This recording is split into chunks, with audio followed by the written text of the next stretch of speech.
तो अब टाइम सुबह के 7:30 हो रहे हैं और इस वीडियो में मैं आपको बताने वाला हूं कि कौन सा 125 सीसी का स्कूटर आपके लिए बेस्ट रहेगा 2024 में। तो कल ना मैंने वीडियो बनाई थी, उसमें मैंने 110 सीसी के स्कूटर के बारे में बताया था कि कौन सा आपके लिए बेस्ट रहेगा। तो उसमें बहुत सारे कमेंट्स आ रखे थे कि 125 सीसी के बारे में भी बताओ, और कुछ लोगों ने पूछा था कि एंटॉर्क कैसी रहेगी 125 सीसी में, उसकी माइलेज कितनी देती है वो। तो उन्हीं सब चीजों के बारे में बात करेंगे इस वीडियो में। इस वीडियो को देखने के बाद आपको पता चल जाएगा कि 125 सीसी में आपको कौन सी स्कूटी खरीदनी चाहिए 2024 के अंदर, कौन सी आपके लिए ज्यादा बेस्ट रहेगी। तो इंडिया के अंदर जो जो 125 सीसी में स्कूटर्स अवेलेबल है, मैं उनका नाम बता देता हूँ पहले आपको। तो मैंने दोबारा से ऐप खोल लिया अपने फोन में। तो सबसे पहला स्कूटर है सुजुकी एक्सेस 125, दूसरा स्कूटर है टीवीएस एंटॉर्क 125, तीसरा स्कूटर है होंडा एक्टिवा 125, चौथा है टीवीएस जुपिटर 125, फिर सुजुकी का बर्गमैन भी आता है, वो भी 125 सीसी का है, एवनिस आता है, वो भी 125 सीसी का है। सुजुकी के तो सारे स्कूटर 125 सीसी के हैं, 110 सीसी के नहीं बनाते वो। रेजर हो गया, फैसिनो हो गया, तो ये सब भी 125 सीसी में आते हैं। तो बस इतने स्कूटर्स हैं जो अभी के टाइम अवेलेबल है इंडिया में 125 सीसी में। इसके अलावा भी और अवेलेबल होंगे, लेकिन वो इतने काम के नहीं होंगे। जो काम के हैं वो यही है।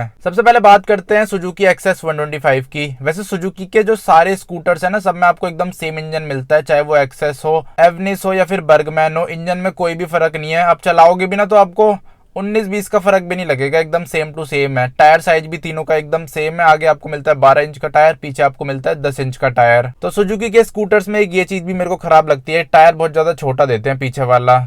जैसे वो है ना एवनिस, उसके लुक्स तो बहुत ज्यादा स्पोर्टी है, मोटी मोटी सी लगती है स्कूटी, मस्कुलर, लेकिन जब टायर देखो तो जरा जरा से टायर दे रखे हैं कंपनी ने उसमें, तो जिसकी वजह से वो एंटॉर्क से बहुत ज्यादा पीछे रह जाती है टायर की वजह से। वैसे तो दो चीजों की वजह से पीछे रहती है, वो एक पावर की वजह से और दूसरा टायर साइज की वजह से। अगर हम एंटॉर्क से कंपेयर करें, एंटॉर्क में आपको थोड़ी ज्यादा पावर मिलती है, थोड़ा ज्यादा पिकअप मिलता है, ज्यादा बड़े टायर्स मिलते हैं, तो देखने में बहुत ही ज्यादा मस्त लगती है। लुक्स के मामले में तो मेरे को नहीं लगता एंटॉर्क से ज्यादा अच्छी कोई स्कूटी होगी इस प्राइस रेंज में, और इसी वजह से वो आजकल बिक भी ज्यादा रही है, अपने लुक्स और फीचर्स की वजह से और पावर की वजह से और साउंड की वजह से। तो टीवीएस एंटॉर्क जैसा जो एग्जॉस्ट साउंड वो आपको किसी और स्कूटर में नहीं मिलेगा। अगर आपको एक क्लासिक लुक वाला स्कूटर चाहिए ना, तब तो आपके पास दो ऑप्शन है, एक टीवीएस जुपिटर 125 और दूसरा है होंडा एक्टिवा 125। पर एक्टिवा 125 में तो आपको इतने ज्यादा फीचर्स वगैरह नहीं मिलेंगे, पर इंजन अच्छा है उसका, रिलायबल इंजन है और स्मूथ इंजन है। और एक और चीज, जो 125 सीसी के स्कूटर्स है ना, इनमें आपको माइलेज इतनी अच्छी देखने को नहीं मिलती है, तो इसीलिए माइलेज को देख के तो बिल्कुल मत लेना ये स्कूटर जो 125 सीसी के हैं। हाँ, इनमें से दो स्कूटर है जिनकी माइलेज फिर भी थोड़ी ठीक है, लेकिन उनके अलावा जो स्कूटर्स है उनकी माइलेज इतनी अच्छी नहीं है, चाहे वो टीवीएस जुपिटर हो, एक्टिवा 125 हो, टीवीएस एंटॉर्क 125 हो या फिर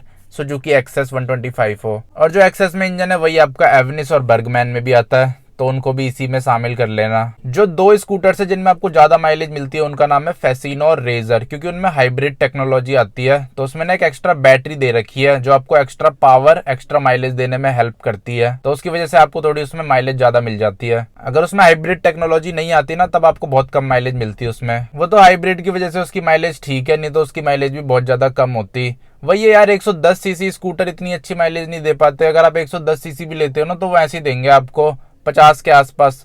अगर आप उसे एकदम ट्रैफिक में चलाओगे, दिल्ली जैसे गंदे ट्रैफिक में, तो 35-40 तक की माइलेज दे पाते हैं 110 सीसी के स्कूटर। और उसी में आप 125 सीसी चला दोगे तो वो तो मुश्किल ही माइलेज 30-35 की दे पाएगा। एंटॉर्क की इतनी माइलेज है, अगर आप उसे ऐसे ट्रैफिक में चलाओगे ना, तो 30-35 इतनी माइलेज देगी वो। और उसे एकदम ही बहुत ही ज्यादा खतरनाक तरीके से चला दोगे, एकदम रैश ड्राइविंग कर दोगे, तो 25 तक भी आ जाती है उसकी माइलेज। एंटॉर्क में मेरे को बस एक यही दिक्कत लगती है माइलेज की, बाकी तो स्कूटर बढ़िया है वो हर चीज में, एकदम रोड से चिपक के चलता है हाई स्पीड में भी। बस एक माइलेज का इशू है उसमें, अगर आप माइलेज का इशू झेल सकते हो तब ले लेना एंटॉर्क। वैसे तो बहुत सारे लोग लेते ही हैं, और बहुत सारे लोगों से मैंने पूछ रखा है जिनके पास एंटॉर्क है, तो वो इतनी माइलेज बताते हैं मेरे को, तो उस हिसाब से बता रहा हूँ मैं आपको। मैंने वैसे कभी टेस्ट नहीं किया है माइलेज, ना मैंने कहीं पढ़ा है, जो ओनर है उन्होंने ही बताया मेरे को इतनी माइलेज। क्योंकि जो टीवीएस एंटॉर्क है उसका भी रिव्यू कर रखा है मैंने 2-3 का, और बाकी और मैंने चला के भी देख रखी है। तो सबसे नंबर 1 पे मैंने रखा है टीवीएस एंटॉर्क को। बस माइलेज को छोड़ के उसमें बाकी सारी चीजें बढ़िया है, power, looks, tyre size, features सब आपको एकदम बढ़िया मिलता है उसमें। तो इसलिए नंबर 1 पे है अपनी टीवीएस एंटॉर्क 125। नंबर 2 पे मैंने रखा है सुजुकी एवनिस को। वैसे उसके नंबर 2 पे मैंने रखा है सुजुकी एवनिस को, वो भी बस उसके लुक्स की वजह से। बाकी जो उसका इंजन है वो बहुत ज्यादा रिलायबल इंजन है, कभी खराब नहीं होगा रास्ते में। उसे आप लॉन्ग राइड्स पे भी लेके जाओगे ना तो रास्ते में कभी खराब नहीं होगा वो, क्योंकि बहुत सालों से वही चला आ रहा है सुजुकी के सारे स्कूटर्स में, तो इसलिए बहुत ज्यादा रिलायबल इंजन है उसका। नंबर 3 में मैंने रखा है फेसिनो और रेजर को। दोनों में आपको एकदम सेम इंजन मिलता है, सेम पावर मिलती है, बस लुक्स का फर्क है। अगर आपको क्लासिक लुक चाहिए थोड़े से तो आप फेसिनो ले सकते हो, और स्पोर्टी लुक्स चाहिए तो आप रेजर ले सकते हो, उसमें आपको थोड़े स्पोर्टी लुक्स मिल जाते हैं। बाकी इंजन दोनों में सेम है, माइलेज दोनों की सेम है, पावर दोनों के सेम है, और फीचर्स भी दोनों के एकदम सेम है। प्राइस की बात करें तो टीवीएस एंटॉर्क का स्टार्टिंग प्राइस है 1 लाख रुपए, और अगर आप टॉप मॉडल लेते हो तो वो आपको पड़ता है 1,21,000 रुपए का एक्सटी वाला मॉडल। वैसे इसमें टोटल 5 वेरिएंट्स आते हैं टीवीएस एंटॉर्क में। एवनिस की बात करें तो इसमें आपको एक ही वेरिएंट मिलता है। वैसे तो 2 वेरिएंट निकाल रखे हैं, बस कलर का डिफरेंस है दोनों में, और वो भी 500 और 1000 रुपए का प्राइस डिफरेंस है। तो इसका प्राइस है 1,10,000 रुपए। तो सुजुकी एवनिस आपको 1,10,000 रुपए में मिल जाएगी, और इसमें एक ही वेरिएंट आता है, वही टॉप मॉडल है इसका। अब बात करते हैं यामाहा रेजर की, तो उसका स्टार्टिंग प्राइस है 1,04,000 रुपए, और अगर उसका आप टॉप मॉडल लेते हो तो वो मिलता है आपको 1,17,000 रुपए का। और जो हाइब्रिड टेक्नोलॉजी है वो आपको सारे मॉडल्स में मिल जाती है, बेस से लेके टॉप तक। जैसे टीवीएस जुपिटर है ना, उसने भी दे दिया है हाइब्रिड टेक्नोलॉजी, लेकिन वो टॉप मॉडल में दिया है उसने। पर इसमें ऐसा नहीं है, इसमें आप बेस लोगे उसमें भी मिलेगा और टॉप लोगे उसमें भी मिलेगा। लेकिन जो हाइब्रिड वाली टेक्नोलॉजी है वो टीवीएस जुपिटर 110 में, 125 में नहीं है, तो हो सकता है आने वाले टाइम में 125 में भी आ जाए। फेसिनो की बात करें तो उसका स्टार्टिंग प्राइस है 98,000 रुपीज, और टॉप मॉडल उसका जाता है 1,08,000 रुपए का। बाकी आप वो भी खरीद सकते हो सुजुकी एक्सेस 125। वैसे अगर आपको एवनिस वाला सेम इंजन सस्ते में चाहिए ना तो ये सबसे बढ़िया है सुजुकी एक्सेस 125। इसका अगर हम प्राइस की बात करें ना तो स्टार्टिंग प्राइस है इसका 96,000 रुपीज। तो वही है 1,10,000 रुपए वाला इंजन आपको 96,000 रुपीज में मिल जाएगा। बस वही है, लुक्स नहीं मिलेंगे स्पोर्टी वाले। लेकिन अगर आपको सुजुकी एक्सेस पसंद है ना तो ये बहुत ज्यादा वैल्यू फॉर मनी है, कम प्राइस में वही सेम इंजन मिल रहा है आपको। और अगर हम जुपिटर एक्टिवा की भी बात करें, अब जैसे जुपिटर 125 है, इसका बेस मॉडल स्टार्ट होता है 1 लाख रुपए का है इसका बेस मॉडल। एंटॉर्क का भी 1 लाख रुपए का बेस मॉडल है, इसका भी 1 लाख रुपए का है, और टॉप मॉडल इसका जाता है 1,07,000 रुपए का।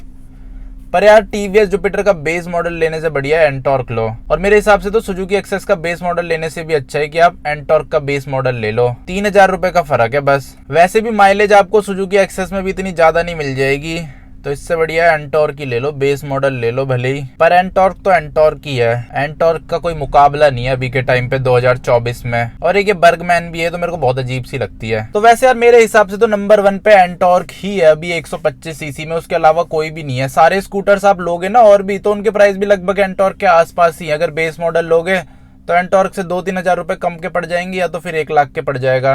एंटॉर्क का भी बेस मॉडल 1 लाख का आता है। भले ही आप एक्टिवा 125 ले लो, जुपिटर 125 ले लो, सब आपको ना 1 लाख के आसपास पड़ेंगे सबके बेस मॉडल। तो उस हिसाब से एंटॉर्क लेना ज्यादा बढ़िया रहेगा इनके बेस मॉडल लेने से बढ़िया। पहली बात, जो इंसान 125 सीसी लेता है वो माइलेज के लिए तो लेता नहीं है, क्योंकि माइलेज मिलेगी ही नहीं चाहे आप कोई सी भी 125 ले लो। बस हाँ, फेसिनो और रेजर में मिलेगी आपको थोड़ी सी ज्यादा माइलेज, पर इतनी ज्यादा भी नहीं मिलेगी। दे देगी वो आराम से 55 तक की माइलेज, 50-55। और जो ये एंटॉर्क वगैरह, एक्सेस, टीवीएस जुपिटर, एक्टिवा, ये आपको देंगी लगभग 40, 35, 45 तक की माइलेज। अगर बहुत ही गंदे ट्रैफिक में चला दोगे तो 30-35 तक की माइलेज ही दे पाएंगी। और माइलेज भी ना यार उस पर डिपेंड करता है। जैसे यूट्यूब पे बहुत सारी वीडियोस है, वो एंटॉर्क से 55 तक की माइलेज निकाल देते हैं। तो ऐसे ही मेरे को भी कोई एंटॉर्क दे दे और बोल दे कि इससे बहुत ज्यादा माइलेज निकालनी है, तो मैं भी 55 तक की निकाल लूँ, उससे माइलेज 60 तक की भी निकाल लूँ।